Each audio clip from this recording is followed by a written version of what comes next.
नमस्कार विद्यार्थियों, एक बार फिर से आपका अपने YouTube channel Shri Vivek classes पर स्वागत है। आज हम लेकर आ गए हैं फाइनली बोर्ड परीक्षा पेपर 2026 के लिए हिंदी विषय का बहुत ही इम्पोर्टेंट प्रैक्टिस पेपर कक्षा 5 के विद्यार्थियों के लिए। तो विद्यार्थियों, आपका इंग्लिश का पेपर तो हो गया है, तो आपको हमें कमेंट करके बताना है कि आपका इंग्लिश का पेपर कैसा रहा। अब हम इस पेपर को हल करना स्टार्ट करते हैं। विद्यार्थियों, ये पेपर हल करने के लिए भी आपको टाइम मिलेगा 2.5 घंटे का, और ये पूरा पेपर आपके 80 अंकों का रहने वाला है। अब हम इस पेपर को सॉल्व करना स्टार्ट करते हैं। तो सबसे पहले हमारे अधिगम क्षेत्र पढ़ना, पढ़कर समझना और लिखना, ये आपके गद्य खंड से रहने वाला है और इसका अंक बार रहेगा 22 अंक। तो पहले लिखा गया है कि सही उत्तर सुनकर कोष्टक में लिखिए। जिसका आंसर राइट होता है उसका आपको चयन करना है और कोष्टक में उसका ऑप्शन लिखना है। तो क्वेश्चन नंबर है हमारा फर्स्ट, अमृता देवी किस समुदाय से संबंधित थी? अमृता देवी है वो किस समुदाय यानी किस जाति की थी? तो आप सभी जानते हैं अमृता देवी है वो बिश्नोई समाज से रिलेटेड थी। तो ऑप्शन नंबर इसका स है वो राइट हो जाएगा। एग्जाम में यहाँ उत्तर के लिए आपको ऑप्शन मिलेगा, वहाँ पर इस जैसे स ऑप्शन राइट है तो यहाँ पर हम लिख देंगे ओनली फॉर स। इसके अलावा और भी आपको कुछ काट साट नहीं करनी है। सेकंड क्वेश्चन है हमारा कि श्री राम के गुरु का क्या नाम था? भगवान श्री राम थे, उनके गुरु का नाम क्या था? तो सभी जानते हैं उसके गुरु का नाम था वशिष्ठ। इसमें ऑप्शन नंबर ब है जो हमारा सही हो जाएगा। तो यहाँ पर हम लिख देंगे ब। नेक्स्ट क्वेश्चन नंबर है थर्ड, दोनों एक दूसरे के नजरिए को समझने की कोशिश कर रहे हैं। रेखांकित शब्द का अर्थ लिखिए। रेखांकित शब्द है हमारा नजरिए, तो इसका जो शाब्दिक अर्थ क्या होता है इसका अर्थ आपको बताना है। तो नजरिए का मतलब होता है दृष्टिकोण, तो इसमें ऑप्शन नंबर जो हमारा द है वो करेक्ट हो जाएगा। तो यहाँ पर हम लिख देंगे द। नेक्स्ट क्वेश्चन की ओर चलते हैं, जो क्वेश्चन नंबर है हमारा चौथा। क्वेश्चन नंबर है चौथा, मैंने जो परंपराएं सीखी हैं मैं उनके गीत गाता हूँ। या रेखांकित शब्द किस अर्थ में प्रयुक्त हुआ है? यानी यहाँ पर भी आपको बताना है कि ये जो रेखांकित शब्द है परंपराएं, ये किससे संबंधित है? तो परंपरा का मतलब होता है रीति रिवाज, तो ये ऑप्शन नंबर अ है वो हमारा करेक्ट हो जाएगा। तो यहाँ पर हम लिख देंगे ऑप्शन अ। उसके बाद में 5वां क्वेश्चन है, जहार पीर के नाम से किस लोक देवता को जाना जाता है? तो आप सब जानते हैं कि गोगा जी को हम जहार पीर के नाम से जानते हैं। तो इसमें ऑप्शन नंबर जो हमारा द है वो बिल्कुल करेक्ट हो जाएगा। नेक्स्ट क्वेश्चन नंबर है हमारा 6, गांव या शहर में मेलों का आयोजन क्यों किया जाता है? ये आपके 3 अंकों का प्रश्न है। तो इसका आंसर हम कुछ इस टाइप से लिखेंगे कि मेलों का आयोजन लोगों के मनोरंजन, आपसी मेल जोल बढ़ाने, सांस्कृतिक परंपराओं को जीवित रखने और व्यापारिक गतिविधियां जैसे चीज़ों की खरीद या फिर फरोख्त के लिए किया जाता है। तो इस प्रकार से आपको एग्जाम में आंसर लिखना है सुंदर राइटिंग से, ताकि आपके अंक है वो अच्छे आपको प्राप्त हो। नेक्स्ट क्वेश्चन नंबर है हमारा 7, राजस्थान के बालवीर पाठ के आधार पर बताए कि क्या आपको लगता है कि छोटे बच्चे भी बड़े बदलाव ला सकते हैं?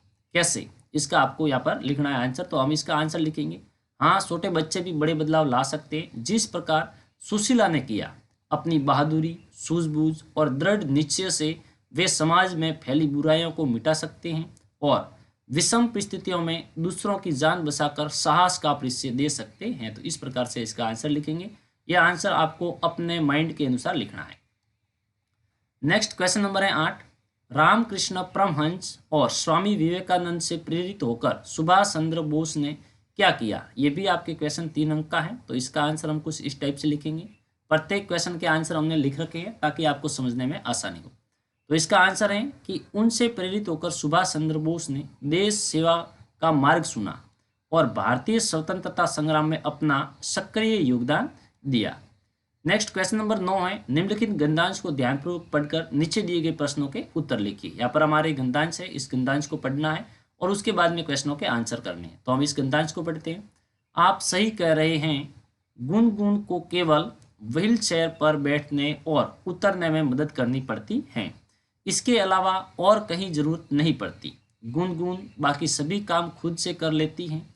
वह अपनी कक्षा में पढ़ने में बेहतर हैं, अपनी बात ठीक से कहती हैं, उसका व्यवहार भी अच्छा है, उसके पास इतनी खूबियां हैं और आप किसी बात की चिंता मत करो। बच्चे कह रहे हैं कि वे सभी गुनगुन का ध्यान रखेंगे, फिर किस बात की चिंता। तो इस प्रकार से ये हमारा गद्यांश था। एग्जाम में आपको भी गद्यांश को सही ढंग से बच्चों पढ़ना है, उसके बाद में आपको क्वेश्चनों के आंसर करने हैं। तो यहाँ पर पहला क्वेश्चन है हमारा कि गुनगुन किसकी सहायता से चलती हैं। तो गुनगुन आपको पता ही है कि वो व्हील चेयर की सहायता से चलती है, तो हम इसका आंसर करेंगे गुनगुन व्हील चेयर की सहायता से चलती हैं। उससे व्हील चेयर पर बैठने और उतरने में मदद की आवश्यकता होती है। ये अलग से हम लिख सकते हैं, नहीं तो इसका आंसर यहाँ तक ही है। ठीक है, इसका सेकंड क्वेश्चन है गुनगुन का व्यवहार कैसा है। तो गुनगुन का व्यवहार तो बहुत अच्छा है, हमने इस गंधांश में पढ़ा है, तो हम आंसर लिखेंगे कि गुनगुन का व्यवहार बहुत अच्छा है। नेक्स्ट क्वेश्चन है हमारा कि नीचे दिए गए शब्दों के विलोम शब्द गंधांश में से ढूंढकर लिखिए। तो यहाँ पर पहला है हमारा संतोष, तो संतोष का विलोम शब्द हो जाएगा चिंता। और उसके बाद में है कमियां, कमियां का विलोम शब्द हो जाएगा खूबियां, जो ये हमारे इस गंधांश के अंदर आए हुए हैं। उसके बाद का क्वेश्चन है गुनगुन पढ़ाई में कैसी है। तो हमने गंधांश पढ़ा है ध्यानपूर्वक, इसमें हमने देखा है कि गुनगुन पढ़ाई में अच्छी है, तो इसका आंसर करेंगे कि गुनगुन अपनी कक्षा में पढ़ने में बेहतर है या अच्छी है। उसके बाद में नेक्स्ट क्वेश्चन है जो हमारे ग्रामर से रिलेटेड रहेगा, पढ़ना, पढ़कर समझना और लिखना। ये पद्य खंड से है, अंक बार इसका 13 अंक है। तो 10वां क्वेश्चन है सबसे पहले प्यार बनाया कविता में किसके द्वारा प्यार बनाए जाने की बात कही गई है। यानी ये प्यार है, सबसे पहले प्यार बनाया गया, तो ये किसके द्वारा बात कही गई है, यानी प्यार को किसने बनाया था। तो हम सब जानते हैं कि ये प्यार ईश्वर के द्वारा बनाया गया है। ठीक है, हमारे बुक के अध्याय के अनुसार इसका राइट आंसर हो जाएगा ईश्वर के द्वारा। तो इसमें ब ऑप्शन राइट है, यहाँ पर हम लिख देंगे ब। नेक्स्ट क्वेश्चन है हमारा प्रश्न संख्या 11 है पाठ्य पुस्तक के अनुसार रिक्त स्थानों की पूर्ति कीजिए। यहाँ पर पाठ्य पुस्तक के अनुसार आपको इन रिक्त स्थानों की पूर्ति करनी है। तो पहला क्वेश्चन है सपनों का खाली जगह हमारा, सपनों का कंदिल हमारा, तो यहाँ पर आ जाएगा कंदिल। ठीक है, उसके बाद में सेकंड है खाली जगह मैं अपना उजियारा, तो क्या हो जाएगा अंबर में अपना उजियारा, यहाँ पर आपके आ जाएगा अंबर। उसके बाद में तीसरा है ऊंचा और खाली जगह दे कोई, ऊंचा और खींच दे कोई, तो यहाँ पर आ जाएगा खींच। ठीक है ना, इस प्रकार से। विद्यार्थियों एक बात और कमेंट करके आप हमें बताइए कि एग्ज़ाम जब आपने इंग्लिश का एग्ज़ाम देने के लिए गए तो आपको किन किन मतलब आपको किन किन समस्याओं का सामना करना पड़ा। ठीक है, ये आपको मुझे कमेंट करके बताना, ताकि मैं उस पर आपको कुछ बातें बता सकूं और आपकी कुछ मदद कर सके। नेक्स्ट हमारे 12वां क्वेश्चन है कि निम्नलिखित शब्दों को उनके समानार्थी, यानी समानार्थी का मतलब होता है पर्यायवाची शब्द, तो उनसे आपको मिलान करना है। खंड अ को खंड ब से आपको मिलान करना है। तो खंड अ में पहला है पग, और पग का मतलब होता है पैर, तो ये इससे मिलान करेगा। उसके बाद में है पण, पण का मतलब होता है लेकिन, और उसके बाद में मेह, मेह का मतलब होता है वर्षा, तो इस प्रकार से ये इसके समानार्थी शब्दों से मिलान करेगा। उसके बाद में हमारे 12वां क्वेश्चन है जिसका ब क्वेश्चन है निम्नलिखित शब्दों को उनके विलोम शब्दों से मिलान कीजिए। इसके विपरीतार्थ शब्द यानी विलोम शब्द अर्थात ऑपोजिट से मिलान करना है। खंड अ को खंड ब से। तो पहला है संवाद, तो संवाद का उल्टा हो जाएगा विवाद, क्या हो जाएगा विवाद। उसके बाद में विष, विष का मतलब होता है जहर, तो इसका उल्टा हो जाएगा आपके अमृत। और उसके बाद में सुलभ, सुलभ का हो जाएगा दुर्लभ, सुलभ का मतलब सरल और दुर्लभ का मतलब कठिन। उसके बाद में 13वां क्वेश्चन है कलम, आज उनकी जय बोल, कविता के मूल भाव को अपने शब्दों में लिखिए। तो ये आपको अपने अनुसार, आपने जैसे भी आपको याद किया है, आपको पता है, उसी के भाव आपको यहाँ पर लिखने हैं। यहाँ पर मैं आपको इसका आंसर बताता हूँ। इस कविता का मूल भाव उन वीर शहीदों का गुणगान या बखान करना है जिन्होंने देश की आज़ादी और सम्मान के लिए अपना सर्वस्व न्यौछावर कर दिया। कवि अपनी लेखनी कलम से उन निस्वार्थ बलिदानियों की विजय का गान करने का आह्वान करता है। इस प्रकार से इसका आंसर हम लिखेंगे। उसके बाद में आपके व्यवहारिक व्याकरण है, ये आपके अंक बार इसका 13 रहेगा। तो 14वां क्वेश्चन है बादल शब्द के पर्यायवाची शब्द का प्रयोग करके बना वाक्य है, यानी ये जो बादल है इसका पर्यायवाची शब्द किस वाक्य में हुआ है। तो आज मेघ गर्जना कर रहे हैं, मानसरोवर में जलज खिले हैं, आकाश में तारे चमक रहे हैं, जलधारा कहाँ से प्रवाहित हो रही है। तो यह बादल का पर्यायवाची शब्द हमारे मेघ आया है ऑप्शन अ में, तो ये अ ऑप्शन हमारा करेक्ट हो जाएगा। इसी कारण से यहाँ पर हम लिख देंगे अ। उसके बाद में क्वेश्चन नंबर है 5, निम्नलिखित मुहावरों का वाक्य में प्रयोग कीजिए। तो वाक्य में प्रयोग करना है मुहावरों का। आपको इन मुहावरों का अर्थ भी याद होना चाहिए विद्यार्थियों, एग्जाम में आपके इनके डायरेक्ट अर्थ भी पूछ लिए जा सकते हैं। तो यहाँ पर पहला लिखा गया कि सूझबूझ दिखाना, सूझबूझ दिखाना, इसका आपको वाक्य प्रयोग करेंगे तो हम लिखेंगे मुसीबत के समय राम ने अपनी सूझबूझ दिखाकर सबको सुरक्षित बसा लिया। ये वाक्य प्रयोग आप अपने अनुसार भी कर सकते हैं, जो होने चाहिए सही। ठीक है, उसके बाद में सेकंड है ढाल बन जाना। अब ढाल बन जाना मतलब किसी की रक्षा करना, तो यहाँ पर हम इसका वाक्य प्रयोग करेंगे कि वीर सैनिक युद्ध के मैदान में अपने देश की रक्षा के लिए ढाल बन जाते हैं, है ना। तो इस प्रकार से इसका वाक्य प्रयोग हो जाएगा। नेक्स्ट हमारे हैं हवा में बातें करना। हवा से बातें करना मतलब बहुत तेज दौड़ना। महाराणा प्रताप का घोड़ा सेवक युद्ध के मैदान में हवा से बातें करता था। तो इस प्रकार से ये वाक्य प्रयोग हो जाएगा। उसके बाद में 16 क्वेश्चन है, निम्नलिखित क्रिया शब्दों का वाक्यों में प्रयोग कीजिए। यहाँ पर आपको क्रिया दी गई है, इस क्रिया का वाक्य में प्रयोग करना। तो यहाँ पर पहला है खेलना, एक क्रिया है। तो बच्चों को शाम के समय मैदान में खेलना बहुत पसंद है। यहाँ पर देखो हमने ये क्रिया शब्द यूज किया है। उसके बाद में है जाना, हमें प्रतिदिन समय पर विद्यालय जाना चाहिए। तो यहाँ पर भी ये क्रिया शब्द है वो यहाँ पर प्रयोग हुआ है। तो इस प्रकार से आपको वाक्य प्रयोग करना है। उसके बाद का क्वेश्चन है हंसना। तो इसका वाक्य प्रयोग हम करते हैं, चुटकुला सुनकर सभी बच्चे जोर जोर से हंसने लगे। तो यहाँ पर भी इस हंसना का हमने क्रिया जो है इसका प्रयोग किया है। तो इस प्रकार से आपको ये वाक्य प्रयोग करने हैं। उसके बाद में है 17वां क्वेश्चन, निम्नलिखित शब्दों के लिंग बदलकर नए शब्द बनाइए। अब एग्जाम में आपके लिंग बदलने का पूछ लिया जा सकता है या फिर डायरेक्ट विलोम शब्द भी पूछ लिया जा सकता है। तो आपको विलोम शब्द है उनको भी याद करके रखना है। तो यहाँ पर नौकरानी, इसका हम लिंग बदलेंगे तो ये हो जाएगा आपके नौकर, और हाथी का लिंग परिवर्तन करेंगे तो ये हो जाएगा हथिनी। ठीक है, ये इंपॉर्टेंट है, याद कर लेना। उसके बाद में 17वां क्वेश्चन, निम्नलिखित सर्वनाम शब्दों का प्रयोग कर नए वाक्य बनाइए। सर्वनाम शब्द है, इनका वाक्य मतलब इसका प्रयोग करके आपको नए शब्द बनाने हैं। ठीक है, वाक्य बनाने हैं। तो यहाँ पर कहाँ, तो इसका हम वाक्य प्रयोग करेंगे, आप कल कहाँ जा रहे थे। तो यहाँ पर इसका वाक्य प्रयोग में आ गया। उसके बाद में वे सब मिलकर क्रिकेट खेल रहे हैं। तो यहाँ पर भी इसका इस सर्वनाम का प्रयोग यहाँ पर हो गया है। उसके बाद में 17वां क्वेश्चन है, नीचे दिए गए विशेषण का प्रयोग कर नए वाक्य बनाइए। ये वाक्य प्रयोग वाले शब्द आप जो भी क्वेश्चन है वो आपके बहुत ही ज्यादा आने वाले हैं, तो इन पर आपको विशेष ध्यान देना है। तो यहाँ पर हम फर्स्ट को लिखते हैं सच्चे, हमें हमेशा सच्चे मार्ग पर चलना चाहिए। तो यहाँ पर इसका प्रयोग हो गया है विशेषण का। विशेषण शब्द वे होते हैं जो किसी क्रिया की विशेषता बताते हैं। तो यहाँ पर है सामाजिक, आगे वाला हमारा विशेषण। तो इसका हम वाक्य प्रयोग करते हैं, मनुष्य एक सामाजिक प्राणी है। ठीक है, तो इस प्रकार से इसका प्रयोग हो गया। उसके बाद में हमारे सृजनात्मक अभिव्यक्ति के अनुसार कुछ क्वेश्चन पूछे जाएंगे, जिसका अंक बार आपके 24 अंकों का रहने वाला है। तो यहाँ पर पहले आपकी एक पहेली पूछी जाएगी, निम्नलिखित वर्ग पहेली में वर्णित अक्षरों की सहायता से पूछे गए प्रश्नों के आपको उत्तर देने। तो ये आपके वर्ग पहेली है, इसके अनुसार ही आपको क्वेश्चन जो किए गए हैं उनके आंसर देने। तो यहाँ पर पहला लिखा गया है जल में खिलने वाला फूल। तो यहाँ पर आप ढूंढोगे तो आपको मिल जाएगा, ये देखो कमल। ठीक है, तो यहाँ पर हमने आंसर लिखा कमल। उसके बाद में एक पक्षी का नाम कबूतर। तो देखो यहाँ से इसको देखते कबूतर। ठीक है ना, ये आ रहा है यहाँ से।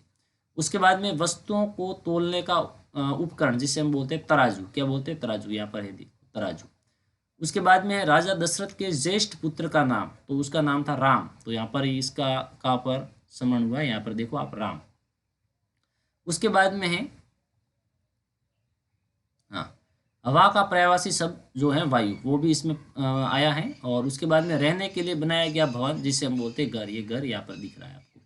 उसके बाद में 19वां क्वेश्चन, निम्नलिखित में से किसी एक शीर्षक का चयन कर एक कहानी लिखनी है जो आपके 6 अंकों की रहेगी। आपको ये कहानियां जो हम यहाँ बताने जा रहे हैं उनको याद कर लेना है सही ढंग से। पहली है आपके खरगोश और कछुआ, दूसरा है प्यासा कौवा और तीसरा है वासाल कछुआ। ठीक है, तो इन तीनों को आपको एक बार पढ़ लेना है। एक बार पढ़ते ही कहानी है वो तो याद हो जाती है। तो यहाँ पर हम आपके लिए लेकर आएंगे प्यासा कौवा वाली कहानी। तो एक बार एक कौवा बहुत प्यासा था, वह पानी की तलाश में उधर उधर उड़ रहा था। तभी उसे एक घड़े में थोड़ा पानी दिखा। पानी गहरा होने के कारण उसकी सोच वहां तक नहीं पहुंच पा रही थी। कौवे ने एक युक्ति सोची और पास पड़े कंकड़ों को एक एक करके घड़े में डालना शुरू किया। धीरे धीरे पानी ऊपर आ गया। कौवे ने पानी पीकर अपनी प्यास बुझाई और उड़ गया, है ना। तो इस प्रकार से आप इसकी कहानी को लिख दोगे। और इससे शिक्षा क्या मिलती है? जहाँ साय वहाँ राय। ठीक है ना, यानी मतलब बुद्धिमान जो व्यक्ति होता है मतलब हमें बुद्धि से काम करना चाहिए। इसके बाद में आपके अथवा में रहेगा, या तो आप एक कहानी लिखो या फिर अथवा में आपके क्या दिया गया है, देखो एक संवाद दिया जाएगा और संवाद आपको लिखना होगा। तो आप अपने मित्र के साथ किसी दर्शनीय स्थल पर घूमने गए, वहाँ देखे दृश्य का वर्णन अपने मित्र से करते हुए सवाल लिखे। सवाल का मतलब उस मित्र से आपने क्या सवाल किया, उसने क्या जवाब दिए, उसके बारे में आपको 5-6 लाइनें लिखनी है। तो यहाँ संवाद की शुरुआत करते हैं। मान लो अमित और राहुल के बारे में हम करते हैं शुरुआत। तो अमित कहता है, राहुल कल हमने जो हवा महल देखा वह कितना सुंदर था। तो राहुल कहता है, हाँ अमित, उसकी खिड़कियाँ और नक्काशी देखकर मैं दंग रह गया। और अमित वापस कह रहा है कि मुझे तो वहाँ की ठंडी हवा और ऊपर से दिखने वाला शहर का नज़ारा सबसे अच्छा लगा। और फिर राहुल कहता है सच में वह एक यादगार यात्रा थी। तो आप की स्कूल से आप जहाँ पर भी एक टूर पर गए, पिकनिक पर गए हैं, वहाँ का वर्णन आप कर सकते हैं। उसके बाद में 20वां क्वेश्चन है, आप राजकीय प्राथमिक विद्यालय उदयपुर की विद्यार्थी अक्षरा हैं। बीमारी के कारण 3 दिन के अवकाश हेतु आपको एक प्रधानाध्यापक जी को पत्र लिखना है।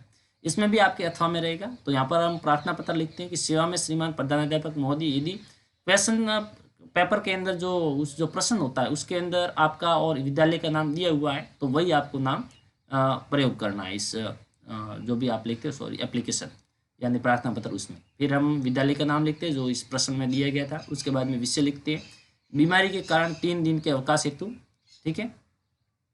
और उसके बाद में है हमारे, हम लिखेंगे महोदय सविनय निवेदन है कि मुझे कल रात से तेज बुखार है, इस कारण मैं विद्यालय आने में असमर्थ हूँ, अतः आपसे प्रार्थना है कि मुझे 3 दिन का अवकाश प्रदान करने की कृपया करें। यानी आपको उस क्वेश्चन में जितने दिन का अवकाश पूछा गया वही आपको लिखना है। 3 दिन का तो 3 दिन, 2 दिन तो 2 दिन, 1 दिन तो 1 दिन।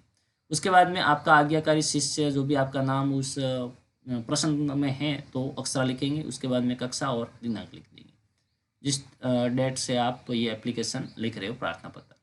उसके बाद में है आपका 21वां क्वेश्चन, निम्नलिखित में से किसी एक विषय पर आपको निबंध लिखना है। पहले वो था, वो आपकी कहानी थी और यहाँ पर एक निबंध की बात। यह आपके 6 अंकों का रहने वाला है। यहाँ पर आपके इंपोर्टेंट है मेरा गाँव, गणतंत्र दिवस, मेरे प्रिय अध्यापक, बस की यात्रा। तो इन चारों में से इन चारों को याद कर लेना, न जाने एग्जाम में कौन सा पूछ लिया जाए। तो यहाँ पर हम शुरुआत करते हैं गणतंत्र दिवस की।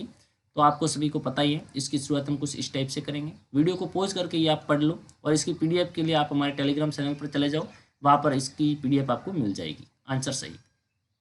इस प्रकार से हम लिख देंगे।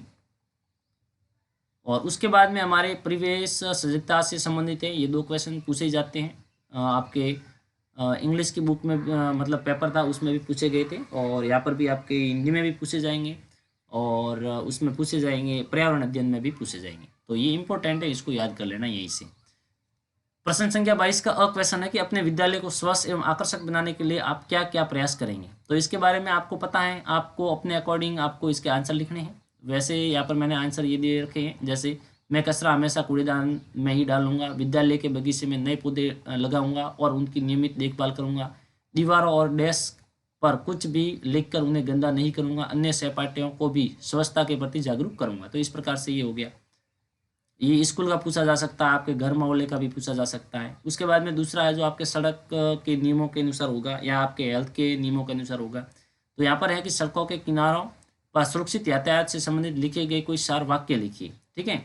तो यहाँ पर देखो, सड़क हमेशा बाई और सड़क पर हमेशा बाई और चले, ये एक आपका हो गया वाक्य हो गया।